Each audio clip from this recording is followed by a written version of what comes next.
I want to begin by saying something about my experiences as a gender-critical lesbian in academia.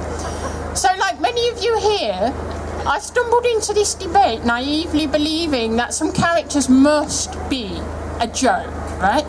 It simply never occurred to me that apparently sane people really believe that the power of thought alone could magically transform male people into women, never mind lesbians. Now, the first inkling of trouble for me began when Lily Madigan announced that they had bravely come out of the closet as a lesbian to their father. And I said that someone can only come out of a closet if they have actually ever been in one, and which Madigan could never have been, right, as a heterosexual man. And there followed numerous complaints to my head of department that from last month, Stephanie Hayden and Adrian Harrop said that I am a safeguarding risk who is compromising the safety of LGBT students and staff.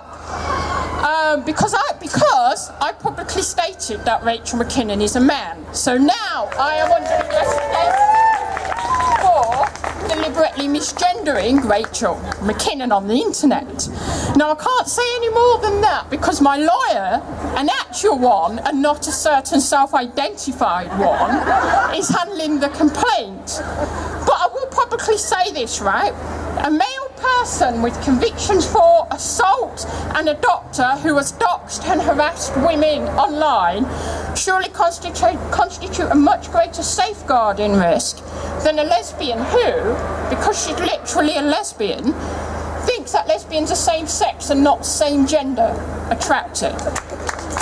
So beyond that, like many of you I'm guessing, I've lost friendships, I've suddenly found myself blocked by people I thought I'd had some good conversations with, and it turns out that that all counts for nothing when there are homophobic woke points to be earned, right?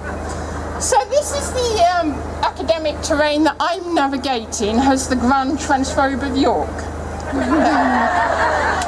light of the insanity plaguing academia, I want to make just 2 suggestions for us all today. Most obviously, we need to organise both on and offline to defend and uphold the principles of academic freedom. So out lesbian academics such as Kathleen Stock and myself and our allies must be free to criticise the notion that biological men can become women and quite often lesbians because of their feeling that they are, right? You just do not get to become a lesbian by busting some special gender moves, wise up channeling Alex Sharp, Rachel McKinnon and drinking whatever Sally Hines is on these days, right? You actually have to be a woman who's attracted to other biological women. It's that simple.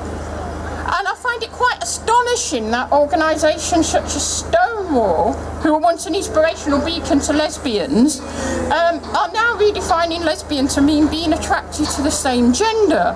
Because that right there is erasing our sexuality, which many of us have spent years truly struggling to accept.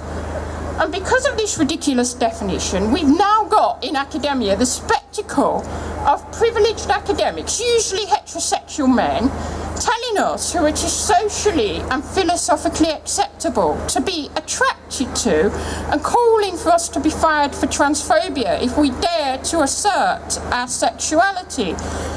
And to me, these people, they are absolutely no different from drunk Steve in your local pub who says he can turn you after drinking 3 pints. It's just that they're getting away with it because their homophobia is disguised as academic prose. Another obvious thing to say is that lesbian students and staff must be free to organise and express their views without fear of harassment and violence, and we must call for this.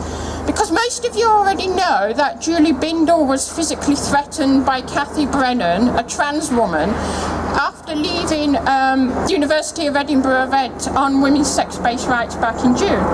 And what did Edinburgh come back to us and say?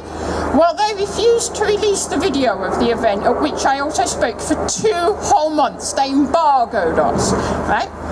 And then there was no statement condemning the attack on Julie Bindle. Kathleen Stock has had to have security at Sussex put a spy hole in her door because of threats, and on it goes. So universities need to start sending robust messages that this behaviour is completely unacceptable instead of remaining silent, or in some cases, such as what's going on with me, summoning us to disciplinary meetings because we unashamedly state that our sexuality excludes biological men. That's kind of the point of being a lesbian, right?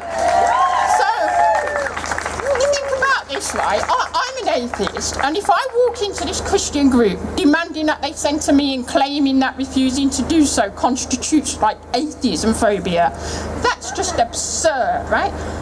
And I think equally absurd are these incessant demands that we include biological men in our events and even our dating pool.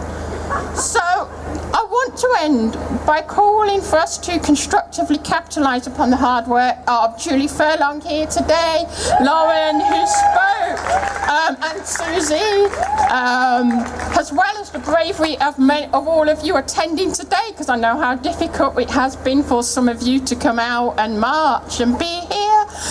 And we need to continue to be outspoken, to continue to gather, and by challenging lesbophobia wherever we see it, write to your councils to insist that they uphold the Equality Act, which is supposed to protect us.